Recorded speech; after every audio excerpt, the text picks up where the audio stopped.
So if you're like me, you get a new tool and you just want every excuse to use it.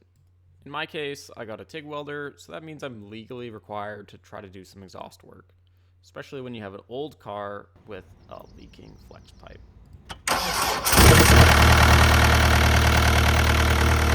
Now, I have built a set of headers in the past, and they came out alright, though all the components of that vehicle was already in a CAD model, so the hard part was kind of already done.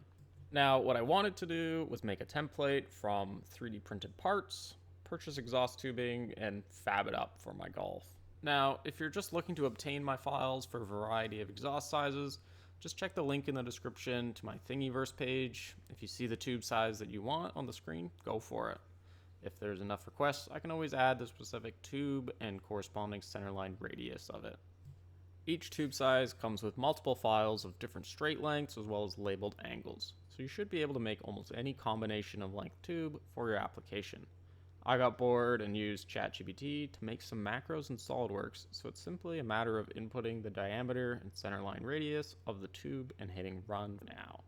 To actually use the components, it's pretty much big Lego. Push the pieces together, ideally make it out of PETG so the tabs are less likely to break, though PLA can also work just fine. The key here is the notches on the bent tubes. If you line up the notches, that means you can make it out of one continuous bent piece as long as you don't exceed the 180 degree of the pre-bent mandrel tubes.